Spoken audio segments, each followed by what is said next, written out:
This week, we play and review Titanfall Assault, and in the news, Gearbox announces new game. Is it Borderlands 3? No, it's a card game. Valve announces a new game. Is it Half-Life 3? Portal 3? Any other 3s? Nope, it's a card game. Oh, and Chris, first-person shooters cause brain damage. Duh. And more. It's Game Club Reviews with News.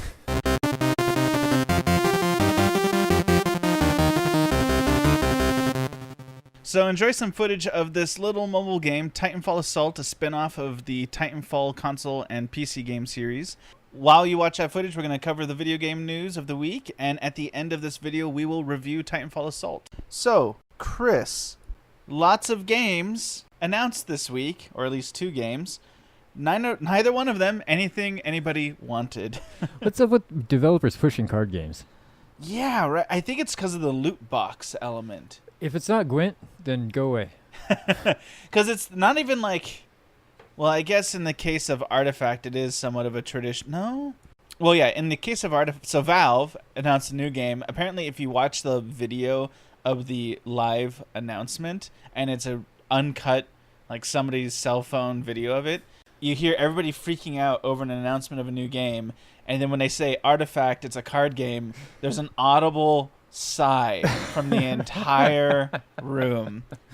And so, yeah, Valve could have given us Team Fortress 3, could have given us Half-Life 3, could have given us Portal 3, could have given us Counter-Strike 3. Could have given us a new IP. Yeah.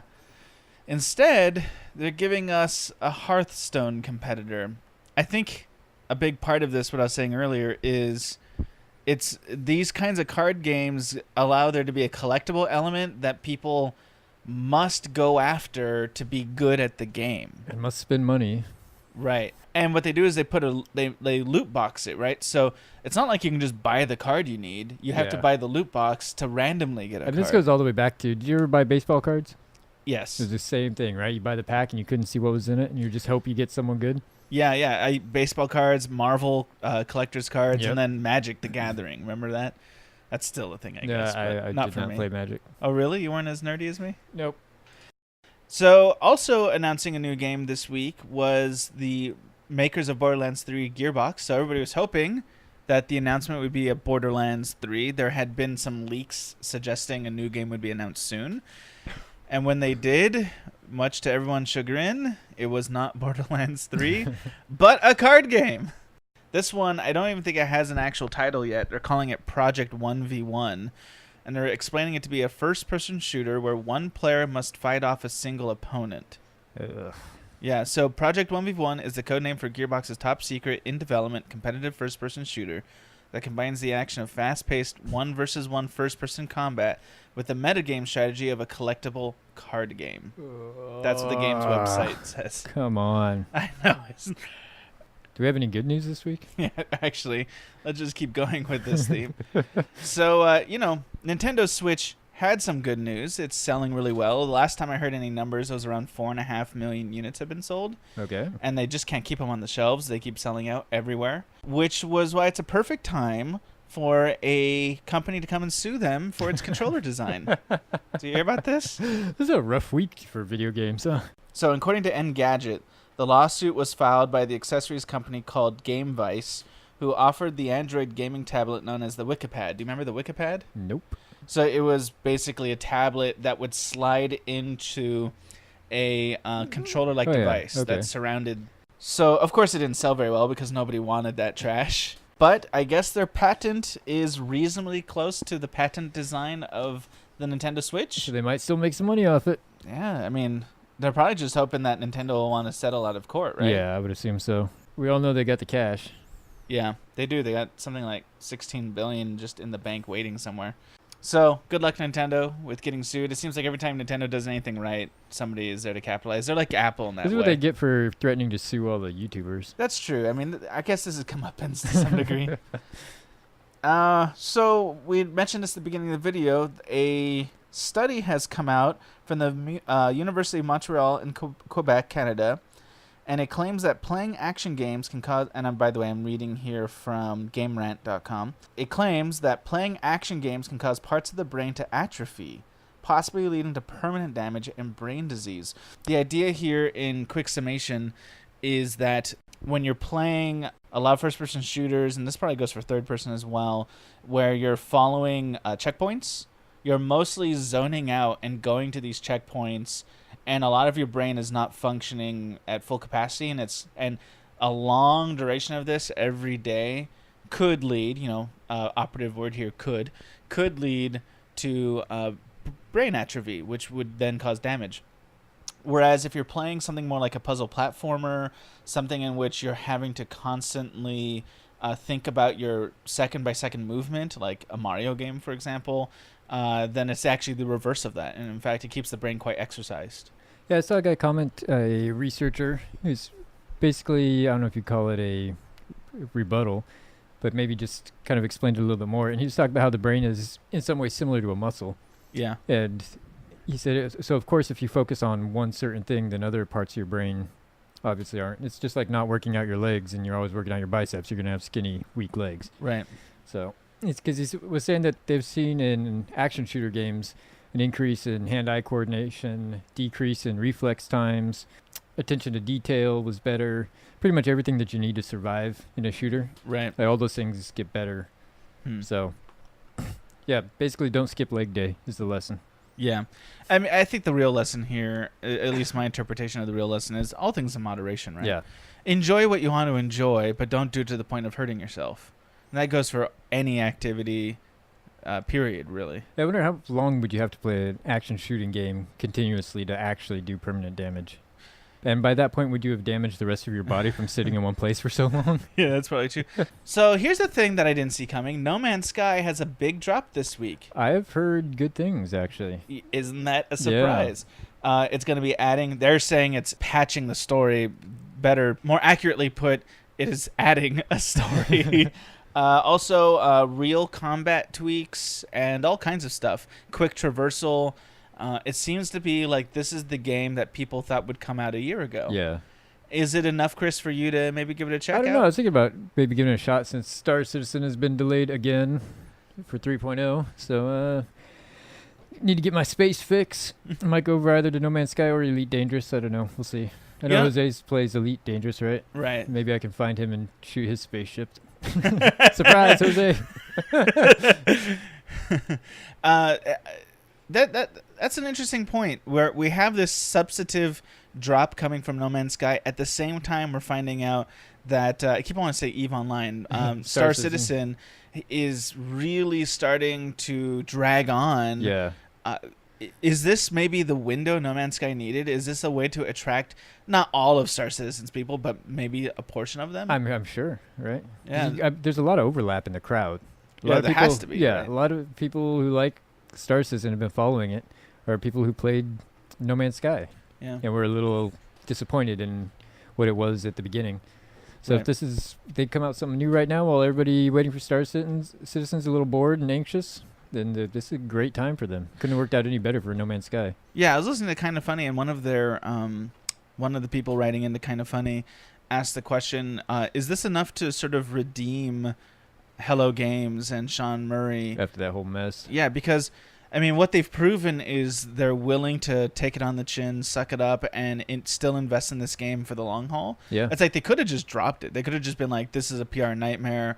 Let's go into a cave, develop the next game, and see you in 3 years. Yeah, or change our name and never come back. Right. But instead, they accepted the brunt of the internet's criticism and fix their game. And right. Yeah. So do you think maybe in your opinion that in the popular subconscious that they have somewhat redeemed Hello Games? I think in the long run, that's always the best way to go with things, right? Right. If you make a mistake, you own up to it, and then you fix it.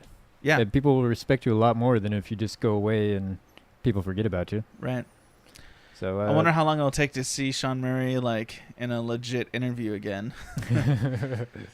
Yeah, hopefully he's hired someone for that kind of stuff now. Yeah, that's probably the real. If they get some significant money out of this No Man's Sky, what they need to do is hire proper PR. Yeah. Because I think some of it, people claim that he's a liar or some kind of swindler. Does the cheeseburger have cheese? My sense is Sean Murray was just not trained for that part of the gaming industry. Yeah, I think almost nobody is, right? Right. Okay, moving on. Let's see here. Microsoft is working on revamping achievements. And one of their big focuses is to make it so it's not all about gamer score. Gamer score is not going anywhere, and it's going to remain to be important, so it's not like it's getting disregarded. But something they made a really interesting point about gamer score. The only way to get a high gamer score is to play a multiplicity of games. Yeah, you have to play tons and tons of games. Yeah, they want achievements now to they want a person who invests in one game to be able to represent that investment in one game in their achievements. So it's like if you play, I don't know, Overwatch like 1,000 hours, Right. Can your achievements in Overwatch now be reflected? Yeah, because after a certain point, you just max out all the available achievements. Yeah, and it there's can't nowhere to help you go. in any way. I kind of feel like we're achievement saturated, though, don't you? Like, I Yeah. don't even care really about achievement. I mean, years ago, I soloed Halo Reach on Legendary, and I felt good about that achievement marker. But now, I see achievements pop up when I'm playing, and I'm just like, whatever. There's so many achievements for everything. Yeah. Who cares? Yeah, you're right. It's not something I care a ton about. They're like participation trophies now. Yeah, it's true. I feel like there is still an untapped way to do achievements or trophies or badges or whatever that could be quite amazing, but nobody's quite got it. I think Steam got close because you could get was it cards? Yeah, the Steam cards that You you got could sell. Steam cards, and then you could sell them. And I remember selling all my Steam cards and actually being able to buy a game or two, cheap game, based on selling all my Steam cards. What's your job? I'm a Steam card farmer. So at one point, people were speculating, and it didn't come true, but they were speculating that the Nintendo Club was going to integrate with a coin system in which you earned, Mario-style coins instead of trophies or achievements. You earned coins, and those coins then could actually be used for Nintendo Club perks. Because, like Nintendo, what it would do is every given year they'd have just a set of perks that, by doing certain things with Nintendo Club, at the end of the year they would give you a prize back in relation to how much you achieved. So they might give you a hat or a shirt or a soundtrack. Free swag. Right, free swag. So there was speculation that they were going to use an achievement coin system that would then feed into that, so you could actually get actual swag back. That'd be kind of cool. That would be cool. It never happened, but I feel like that's the kind of thing that is needed to suddenly make me really addicted to achievements or trophies. Know that I'm going after like the next Mass Effect sweater or something. Yeah, I love my Assassin's Creed hoodie. Also, so I don't know if you've noticed this, but dating games have been a Dating thing. sims. Dating sims. We had Hatoful Boyfriend. What was the other one that we were joking Daddy? about? Yeah, Dream Daddy. Well, yeah, so Hatoful Boyfriend came around, and I remember when it first came out, I bought it immediately because I thought this is going to be a joke, a parody dating sim, because you're dating pigeons. Of course, this has to be a joke. But then it turned out to be just a real dating sim using pigeons as characters. The Tesla dating sim. Yeah, so that's why I haven't jumped onto the Dream Daddy sim, because I have a feeling it's the same thing. Just using something funny to draw you to a real sim game. You're holding out for the brony dating sim. Okay, but here is the parody. But there is a sim on the way that might be the sim we deserve, Chris. I don't know if I want what I deserve. It's called the Purrfect Date, and it's no. a new cat dating sim. What about a Doge dating sim? I might play a Doge dating sim. So I'm reading the write-up from IGN.com. They say, from developer Bay Team, I've never known how to say that word, Bay Team, and publisher Bosse Studios, who made Surgeon Simulator, which was a hilarious game, comes the new cat dating sim visual novel Purrfect Date. The game, coming to PC and iOS this winter, has human players date talking cats while uncovering the mysteries of Cat Island. Oh my god. Wait, this gets even better. The game is said to be inspired by Hatoful Boyfriend, Pony Island, What? and Undertale. Purrfect Date is being developed by two people. So when they said it's based on Pony Island, That's gonna be. that piqued my interest. This could be scary. Yeah, that could be really great. I mean, I thought it just sounded like some furry thing. Some.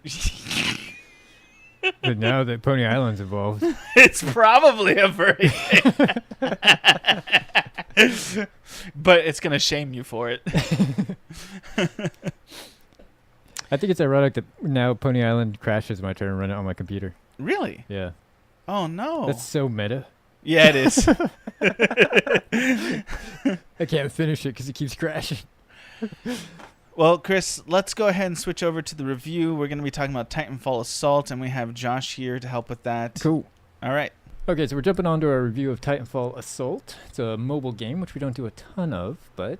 So you brought in the experts. Yep, our mobile game expert here, Josh, is going to run us through what he thinks of it. What do you think, Josh? Okay, so I'm a big fan of Titanfall games in general, but I really... so there were 2 hits that I really liked a lot and kind of 2 misses that I would probably critique. Basic layout of the game, it's a freemium type game that uses the same type of setup that you would see in another popular game like Clash Royale, right? Where you get 8 cards, you have a specific amount of energy that kind of continues to build over time, and as each card costs a certain amount of energy, with your Titans costing 4.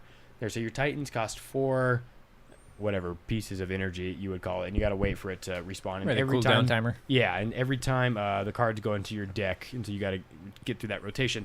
I thought 2 of the highlight points that I really liked was that there was enough going on in the game to keep me coming back. It was complicated enough, but to keep my interest peaked. Right. But the tutorials themselves were easy enough to follow to let you know what the layout of the game looked like. So it did an excellent job of not only teaching you how to play, but putting you in scenarios at the very beginning that force you to be able to exercise that game knowledge wisely, or kind of pay the price of losing the match. Right. There. So that was a huge plus. The second thing is that there are many objectives within the bigger game. So one of my complaints about these types of games, even with Clash Royale or whatever, is it's the same kind of ideology throughout the whole thing. You charge one specific lane, and you got to try and take that, right? And it becomes super patterned really quickly within the game. So you can just learn the patterns and win no problem. Yeah. But in this one, it looked like there's enough variant, at least at first, right? Everything becomes repetitive after a while. But there is enough of a variance that took place within the first set of games that we played to show that you could focus on different hit points. So there were 4 checkpoints that you eventually wanted to capture, A, B, C, and then you wanted to take their small one, like their middle, like turret, essentially, or you could try and go for an instant win by killing their big gun turret, which, you know, is not very likely. So I appreciated kind of the randomness with which the computer responded in terms of sending attackers to each of my 3 checkpoints. Yeah, and the other players that we used. And so it felt as though we could not only keep up with what they were doing, but it felt good to have to be kind of on my heels a little bit to adjust mid-gameplay for the strategy. Yeah. The 2 things I didn't like, I don't like freemium in general. The whole model is frustrating sometimes. It kind of kills me having to wait 2.5 hours to open a chest or pay money to do that. It's not, I kind of live with it because all I do is mobile gaming. But I don't like it. I haven't liked it since Clash of Clans came out 5 years ago. I don't like it. Didn't like it then, don't like it now. Yeah, with Titan Assassin. And then the other thing that I wasn't the biggest fan of was some of the infantry and some of the cards they seemed were just, best way to say this, too many burn cards there. And so you have your infantry that you deploy. It comes out with 6, 1, 2, 3, 4, 5 infantry men and women there. And they would just pretty much die to a Titan super quickly there. And I get the idea of being, kind of one-shotted. But they were just kind of useless. It was just a waste of energy for your card there. So it doesn't bother me too much, but that was just kind of the only other ding that I would give it. So overall, I don't know. So for a free game, you think it's worth downloading for people? I give it an 8 out of 10. There, you know what I call this? It's the PTG. It's the perfect toilet game. There. That's exactly how I'd rate it. You play. Well, you heard it here first, folks. Perfect toilet game. There. Matches are on just under 4 minutes apiece there. So enough time if you're dropping the deuce in the old King Bowl. I don't know. Ceramic throne. Elvis's grave. Whatever. I don't know. Yeah, so there you have it. Usually we do this model of our reviews, full price, half price, whatever. But since this one is free, Josh says get it. Yeah, definitely play it. You will enjoy the time. It is not a waste of money. Or time. I mean, no, yeah, definitely because it's free. Cool. Well, thanks for being with us, and catch us next week. We at Game Club want to thank you for watching this video, and if you would please like, subscribe right here, watch a couple extra videos, and keep playing games.